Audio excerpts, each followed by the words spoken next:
Flowers in the Rain there from The Move, who were a Birmingham band, and they went on to become ELO and lots of very... There's Andy Sweetman's in the studio, and you've worked with all these people, haven't you?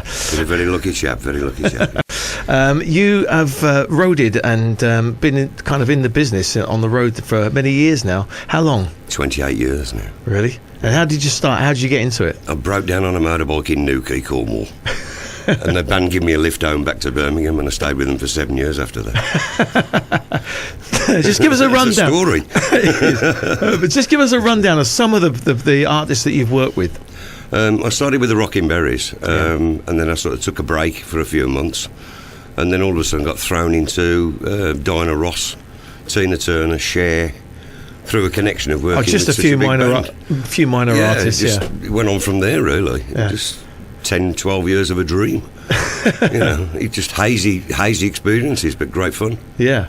And you've been involved with a certain ELO member, Bev Bevan. That's it. Yeah. I'm his personal roadie now. You are? Yeah, I've been for 4 years now. Yeah. I've been doing the Rockin' Berries again for 12 years, and it just led in that they'd got more work, and it's gone. I've been doing the two bands at once. It's been really difficult juggling them. Believe you me, you're trying to be in two places at once. It's difficult. Yeah. But I have done it, and things are going well now. We've got a massive tour next year. Yeah. With The Move. Yeah. And we're also doing a stand-up routine with Jasper Carrot. Wow. So he goes on and does his... So all these Birmingham acts, there's a lot of massive bands that come out of Birmingham, haven't there, over the years, haven't there?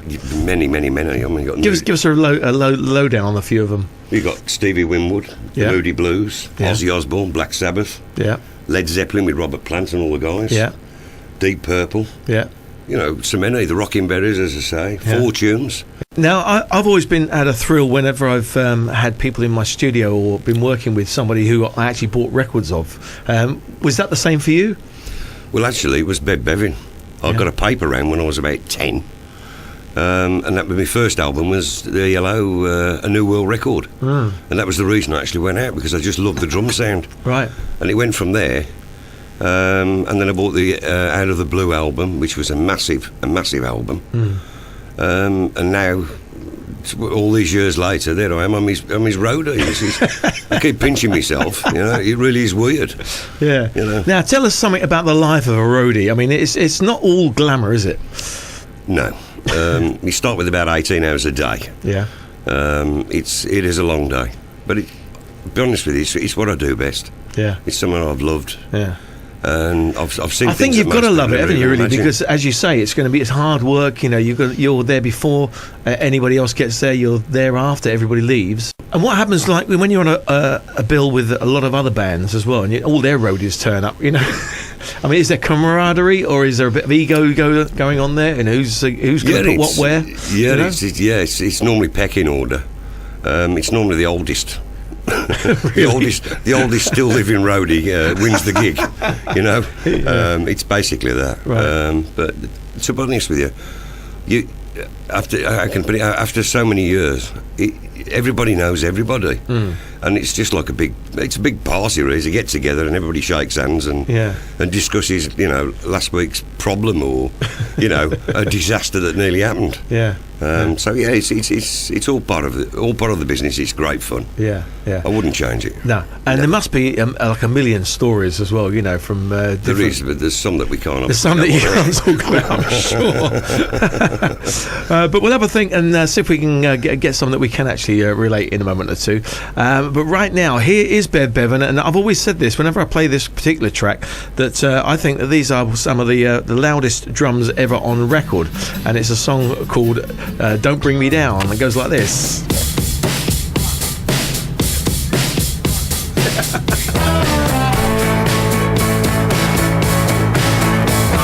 Come on, get up, get out and start grooving, jiggling around to the sound of music. Now, life on the road with these guys, I mean, rock and roll excesses and all that kind of thing, I mean, how do you keep yourself sane? Distance. Just keep your head down and do as much as you possibly can. Do your job. And drink a lot of tea and coffee, I suppose. Yeah, more tea and coffee now than ever. Yeah. They seem to like the paper. newspapers and tea. As long as them are in there. I mean, years ago it was cans of beer and I've got to have a big rider. Yeah. You know, Yeah. but no. But I think the guys have all tamed down a bit, and the health seems to be more the issue. To be honest with you.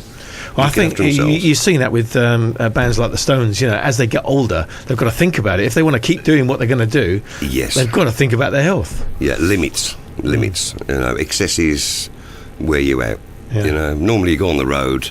The first 3 or 4 days, everybody goes crazy, and then they spend 3 or 4 days getting over it, and then it's sort of everybody gets a karma going. Then, Right. and you sort of get in the groove. Yeah. And then the rest of it's just every day. It's easy. Yeah. And what about life on the road? I mean, is it all it's cracked up to be? You know, basically it's just all hotels, isn't it? Really, and venues. Yeah, it is, to be honest. A lot the travelling these days is extensive. Yeah. You know, there's a lot of one-nighters where when I first started, we were doing weeks. You know, you'd have a week in Liverpool, a week in Right. Edinburgh, a week, you know. So you set up the gear once, and then you could got an easy job for the week. Well, you know, there are other things we have to do, obviously, but, you know, play golf and stuff and, you know, all them kind of things. Oh, it's and, terrible, yeah. You know, radio shows and whatever they Sure, get yeah. dragged into, and, can we do this and can you do that? And so, yeah, there's a lot more to it than meets the eye, to be honest with you. Yeah. What about tuning guitars? You have to do that? Yeah, it's... That's a pain in the butt, yeah, isn't it? it really is, but I mean, how can I put it? As years go by, you get to know your band. Right. And basically, if you get there set up and you've got everything ready for them before they turn up, Yeah. when they do the sound check, they'll do all the fine tuning, Right. leave it in the same room, Yeah. and then the guitars are always right. Okay. You start running guitars back to dressing rooms, by the time we got it back to the actual gig, you know, it's completely out of tune again. So, you know, always leave guitars Yeah. in the same room. Come on, get up, get out, and start grooving. Juggle it around to the sound of music. Right, we're with Andy Sweetman here in the studio, who is a seasoned roadie. I think that's a good way to describe you, isn't it, really? Yeah, well seasoned, yeah. Well seasoned. I think I'm in autumn now. Okay, what's, would you say, just off the top of your head, one of the best venues or one of the best gigs you've ever done? You know? Royal Albert Hall with Frank Sinatra. Really? Yeah, that wow, was there just- you go. Tell us about that one. I can admit it. I think it was the first gig that I actually did with a big crew from London, Stage Miracles. I don't know if they're still going now. And we were like loadout crew, and it was a nightmare of a gig because it's like 30 foot lower. The stage is 30 foot lower than road height. Oh, right. So when you go in, you know all the gear Yeah. goes downhill. Yeah. And you have to rope it in and rope it out. Oh. It really is a nightmare of a gig, but yeah, I did. It was I never did built with, No. shows like that in mind, was it, really? Well, the thing was, I mean, it was built for opera. It was built for entertainment. You know, Orchestras. Yeah, Who they walk walked with in and everything. out. Yeah, exactly, yeah. They didn't have flight cases. No. Yes, but it's an iconic venue now, isn't it? For Eric Clapton does gigs there all the time, and lots of major acts. Yes, it's the place to do. Yeah. You know, it's there's many venues still about, but yeah, that has that's the cream of the It is, the cream isn't of it, the crop. really? You go, Yeah. I've done the Royal Albert Hall. There you go. Yeah, okay, you're there. You know, you know you've made it when you're on that stage. Absolutely amazing. It's just an amazing thing to look at. You know, when you look out from the stage and see all around, it's like the inside of the best birthday cake you could ever have. Yeah, it's like a kaleidoscope. You're sort of looking in, and it just goes on forever.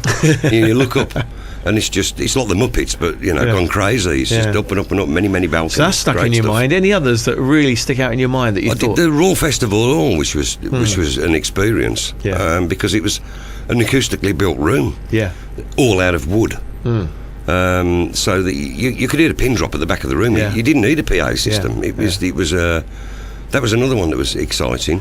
I did. I've got to totally agree with you, because that's one of my favourite gigs I've ever done in my life, which Yeah. I did on tour with Brotherhood of Man. We had our David Soul tour. Yes, And we did. I remember seeing it on the gig list, the Royal Festival Hall. I was filled with excitement about doing a place like that. Incredible. I must admit though, the stage manager didn't like me because I kept messing about with the kettle drums at the side of the stage. Because I was just in aura, because they're about 2 foot round. I don't know if you've ever been next to one, and I'm not a big bloke. I'm vertically challenged. Right. So these things are huge.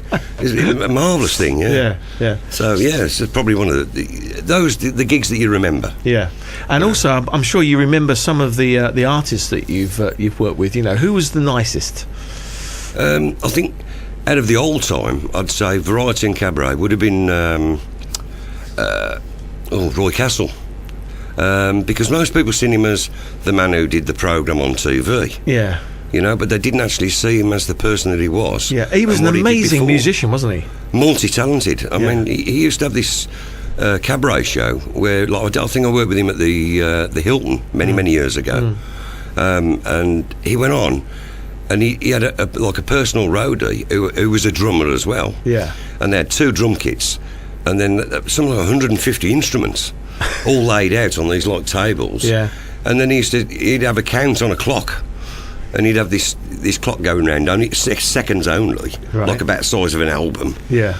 And in 2 minutes, he would play something like 100 instruments, and he'd be running along playing all these things, xylophones and you name it, to get as many notes out as he possibly could. So the setup for that must have been ridiculous. Yeah, it was. It took the guy about 2.5 hours to set it, because everything has to be precisionally put in a certain place. Yeah. You know, you can't just throw them all on a table and expect him to do it. Yeah. It's got to be exact so that he can, you know, like playing drums. Yeah. You know, you can't keep changing your sticks too much. No. Same thing. It's 100% forethought. Yeah. You know, 99% in to get 1% out, really. Yeah. Absolutely. So he was a nice guy to work with, though, was he? Absolute gentleman. Very, very nice man. Very pleasant. And I can believe he came to the band, he acknowledged everybody that was there, and just really easy kind of going guy, you know. Yeah. He got no big ego. Yeah. You know, and he'd done TV, film, yeah, all sorts of stuff. You know, he was just a multi-talented chap. Over the years, I mean, you've been doing this for many years now, and have you seen any of the business change in any way? Yeah, it all seems to be boy bands now. It's like the music side of it, to me, musicianship has died. It's all cut in a studio, so everything's on a drum loop. Yeah, which I do find a bit. How can I put it? I know that people can sing, and it's a good thing that people can sing, but where's the musicians? So there's That's a what I like to lot say. of fakeness going out there. Yeah, it's I don't, you know, can I put it backing tracks? Backing tracks. To me, that's not live. There should be musicians on that stage playing instruments. You're old school, aren't you? I certainly am, yeah. Because that way, then I've always got a job. That's a good point, actually, yeah. You know, it's like, well, I can only be a tape op for so much, but, you know, if you actually know something about instruments and the moving of it and everything, that's what it's all about. And the future, what have you got coming up? Well, as I say, we've got there's 49 dates. The minute I leave here, we start on tour with The Move. I've got there's about 136 dates next year, and that's with The Move, and also another rock and roll, stand up and rock, which is with Jasper Carrot.